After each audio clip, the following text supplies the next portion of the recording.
Yuk ikut gue.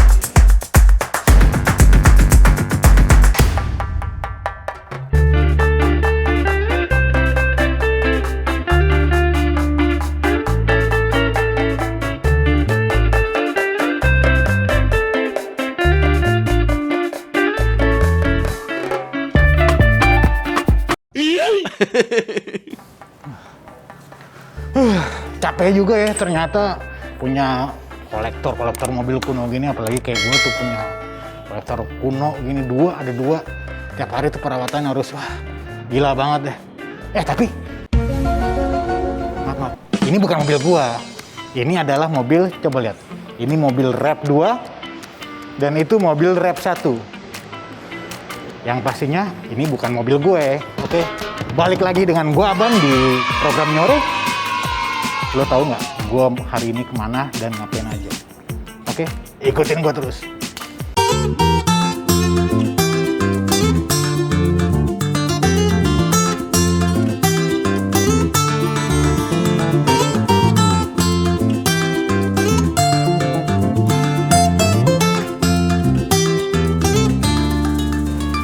Nah, gue sekarang lagi ada di tuh. Gue lagi di Gedung Juang 45, tempat di mana detik-detik proklamasi RI akan terjadi. Tapi gue nggak hanya di tempat ini doang, gue akan menyusuri tempat lokasi detik-detik proklamasi RI. Nah, sekarang gue akan masuk ke Gedung Juang. Ada apa aja sih? Yuk ikut gue, come on! Sebelum masuk ke Museum Gedung Juang 45, kita harus pakai hand sanitizer sesuai dengan protokol kesehatan. Nah, Gedung Juang 45 ini merupakan tempat merancang bagi berbagai aksi dalam merebut dan mempertahankan kemerdekaan Indonesia. Nah, ada siapa aja tokohnya? Nih, salah satunya ada Malik dan salah satunya ini ada AM Hanafi.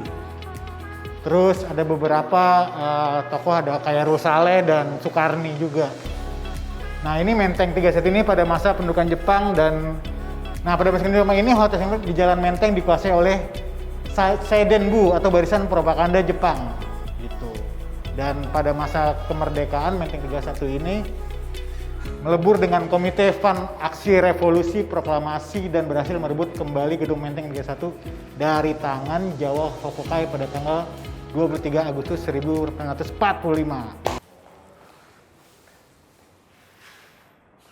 Nah, ini adalah meja kerja bapak gue nih, Dr. Andes Muhammad Hatta.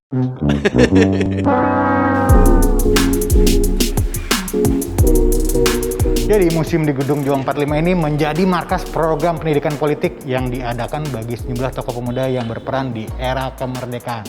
Nah, sebenarnya sih gue penasaran banget nih sama museum Gedung Juang 45 ini. Ada apaan aja sih dalam? Jadi kalau gitu gue pengen langsung ketemu sama pemandunya. Oke, cus!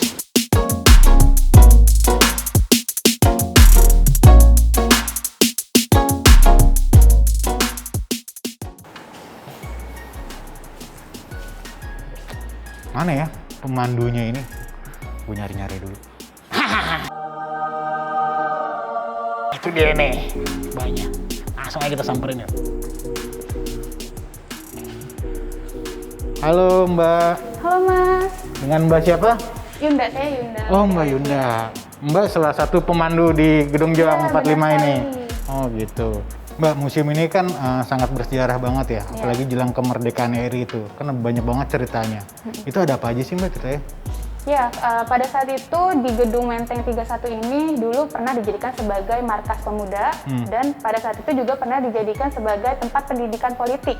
Tempat di mana para pemuda itu diajar secara politik, digembleng ya oleh para tokoh proklamator ya atau tokoh pergerakan pada saat itu Bapak Insinyur Soekarno, Muhammad Hatta, Mr. Ahmad Subarjo dan lain-lain.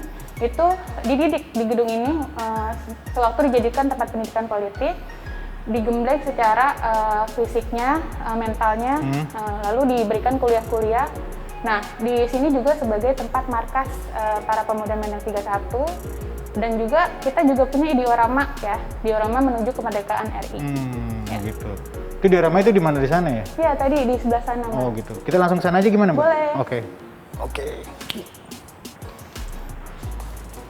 Mbak, jadi kalau yang penculikan Soekarno-Hatta itu yang di Tengah Timur itu di sini ya, Mbak?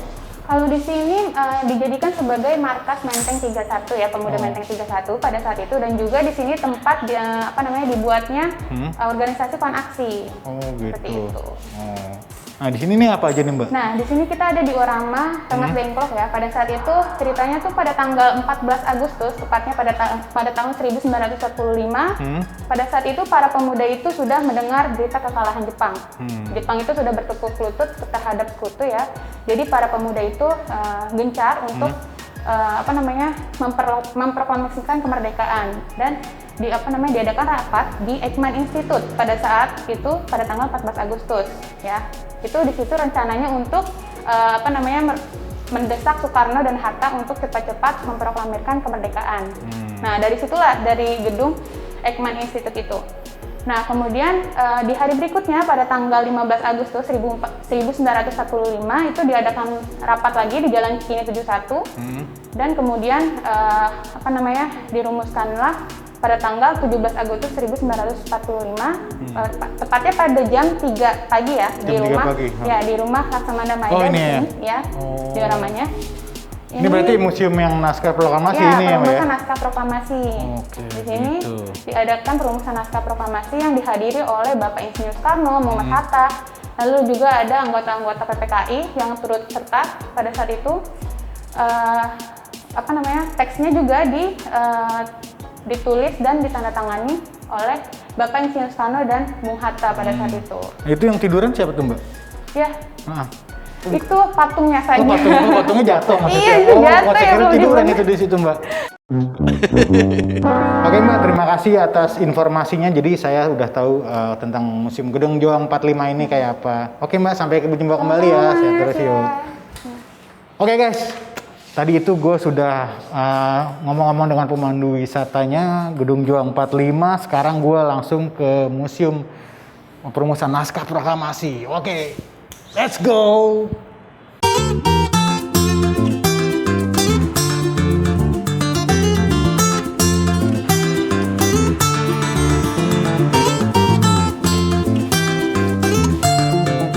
Setelah peristiwa Rengas Dengklok, Soekarno-Hatta dan beberapa tokoh lainnya merumuskan naskah proklamasi di rumah Laksamana Tadashi Maeda. Pak, mohon maaf nih, kita mau nanya nih Pak. Ini kok Bapak ngetik tapi tangannya kok nggak nempel di mesin?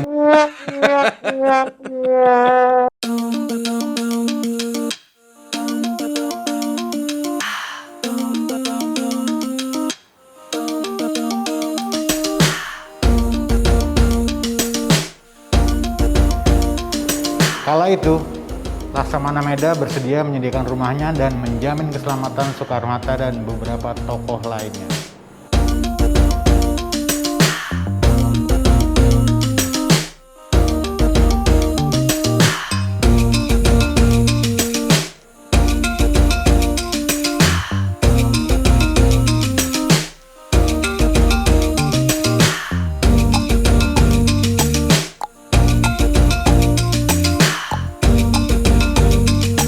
Pada 17 Agustus 1945 pukul 3, perumusan naskah proklamasi dilakukan di ruang makan.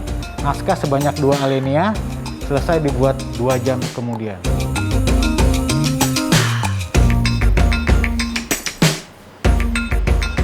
Naskah proklamasi ini ditulis Soekarno sendiri. Setelah perumusan naskah, teks proklamasi diketik oleh Sayuti Melik dan ditandatangani Soekarno-Hatta di atas piano ini.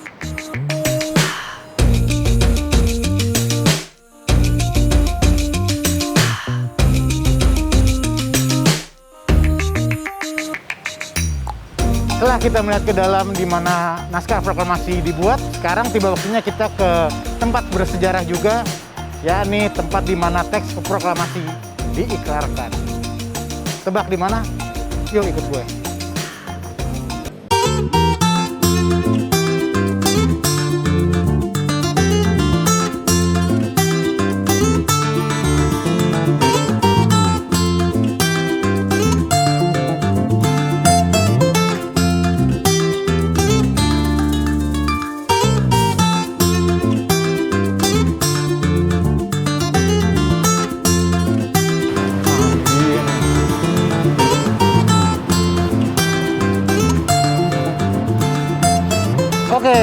sekarang gue udah ada di Tugu Proklamasi, tempat dimana bersejarah banget nih bagi rakyat Indonesia waktu itu. Nah, di tempat ini juga peristiwa detik-detik pembacaan teks proklamasi oleh Soekarno.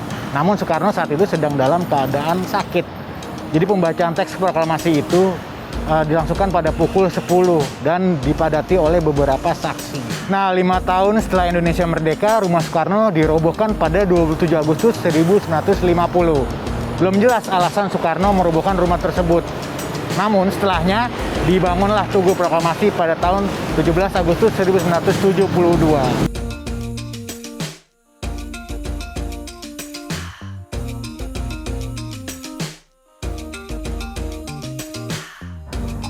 Sayangnya karena lagi pandemi, jadi kita tidak bisa masuk ke Tugu Proklamasi, hanya kita melihat dari luar saja.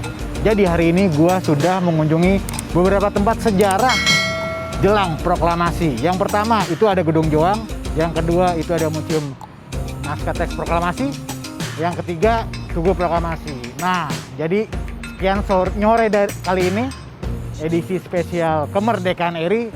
Selamat ulang tahun RI yang ke-76 merdeka. Oke.